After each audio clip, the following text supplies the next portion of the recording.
Just a couple days ago, nag-notify si Belize, sabi, build credit with 0% interest. Build your credit to a higher limit while getting your favorite loan plan hassle-free with absolutely zero interest or fees. Throughout this video, mababanggit ko si Belize, but this video is not entirely about Belize. This video is about credit history. Nakita ko yung notification na to. Naalala ko tuloy yung mga palagi yung kino-comment. Bakit palagi akong reject? Hindi ako ma-approve kay Belize? Bakit hindi tumataas yung credit limit ko? Good payer naman ako. Sa halip na maging bitter, guys, I suggest you watch this video and learn a thing or two that could help in your future applications or your credit limit or utang journey.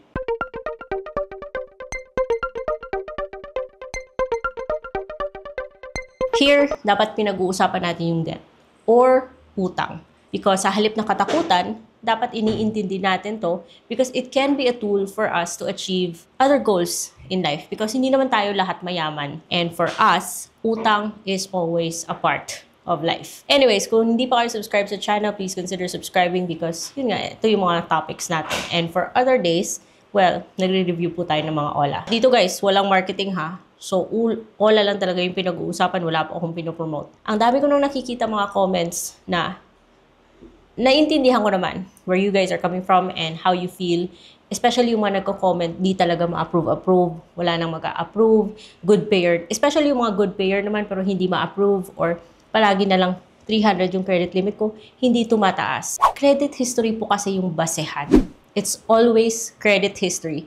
And it's not just your credit history with that particular app, but lahat ng mga utang activities mo. Sa mga nagsasabi na pabalik-balik na si Belize yung pinag-uusapan ko, I'm sorry, but Belize is a really good example here. Sa mga legit na mga online loan platforms, nagre-report po sila sa tinatawag nating Credit Information Corporation, which is a repository, it's a government body that collects all our information as borrowers. Lahat ng mga legit na mga online loan platforms, yung mga registered sa SEC, they are required to be submitting entities sa CIC. Which means dapat nagsisend po ng report kay CIC ng ating information as a borrower. So kung sakali nag-apply kayo sa ganitong loan app at hindi kayo na-approve, baka may record po kayo sa isang loan app na hindi nabayaran, outstanding. Pero maaari naman na kahit na good payer ka, maaari naman na ang dami mong utang na ngayon na pinagsasabay-sabay. To better understand your credit history, meron po tayong app na tinatawag na si Lista. Buti na lang meron ng ganito kasi dati wala to. If you wanna order your credit report from credit bureaus like CIBI or TransUnion, medyo pahirapan bes. Ngayon, through the Lista app, mas madali nang kumuha ng credit report. So ito si Lista app, hindi po siya nagpapautang. Dati meron siyang one-time deal. To encourage people to use the Lista app, nag-offer po siya ng Insta loans. Please don't confuse this with the Insta loan na medyo sakit sa ulo. Pero wala na ngayon. So Lista is a budgeting platform. It's a platform where you can get your credit report. And through the Lista app, makikita niyo po to. What does your credit score mean? Meron po silang parang scale na kung andito ka, malaki yung chance na ma-approve ka. Pero kung nandito ka, yun yung sagot kung bakit palagi kang nare-reject. Kasi ito po yung nakikita ng mga online loan platforms na nagsasubmit at nag-a-access ng information sa CIC or Credit Information Corporation. Credit history po talaga yung basihan. Now, if wala ka pa talagang record or palagi kang reject, you can start with online loan platforms na mamaya balikan natin to si Belisa. You can start with online lending platforms who are submitting entities po sa CIC. And you can find this list here.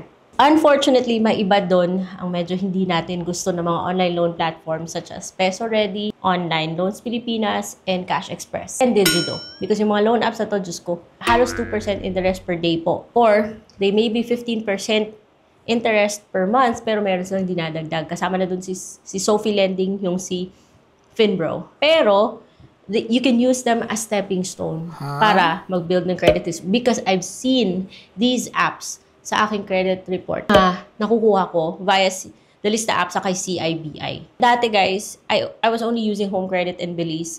And yung credit history, ang credit score ko is nasa ganitong range. And eventually, dahil inaalagaan ko po yung aking record, from here, naging ganito.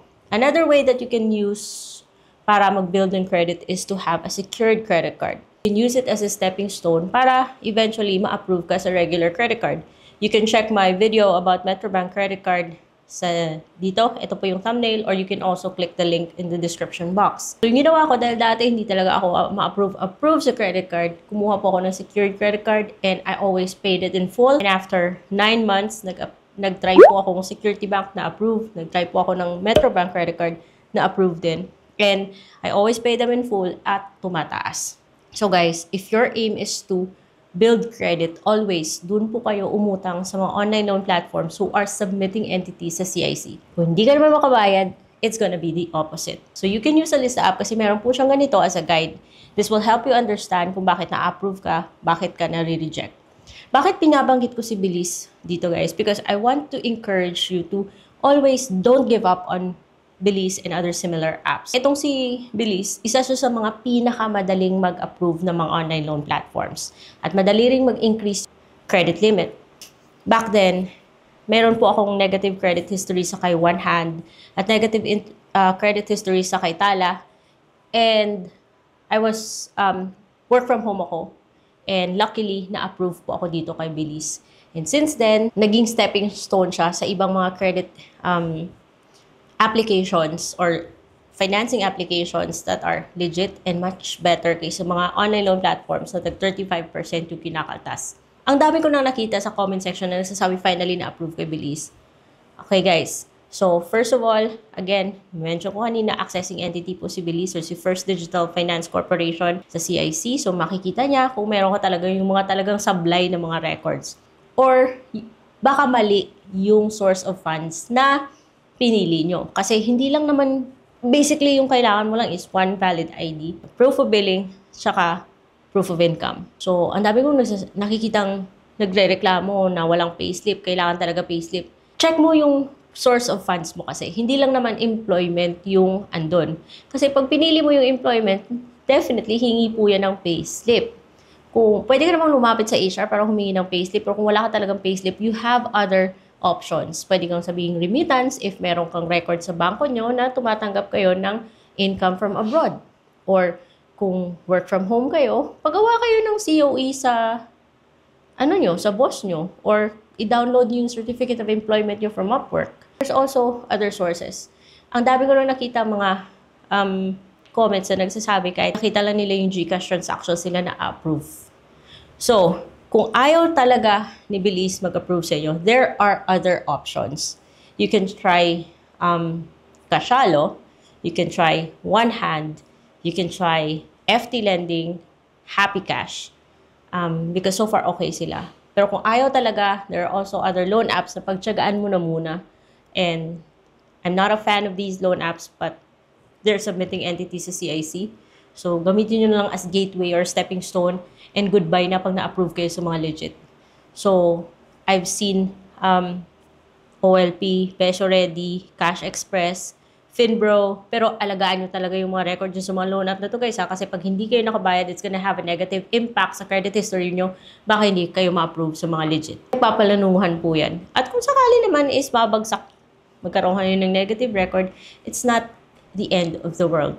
Kasi like I said, nare-repair po yan, pero it's gonna take a while.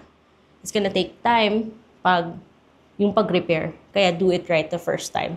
So I hope meron kayo natutunan in today's episode of Utang Talk with Ate Red. For my other episodes, you can check this playlist. And kung meron ko nakalimutan banggitin, let me know in the comment section. And sa mga naghahanap ng mga online lending reviews dyan, you can check my other videos. At kung kayo naman ang naghahanap ng mga online loan platforms na legit, you can check this playlist. Hindi ko yan pinapromote, pero nasubukan ko sila. And so far, naging okay naman yung experience ko, kaya andito sila sa playlist na yan. And that's it for today's video. I'll see you on my next vlog.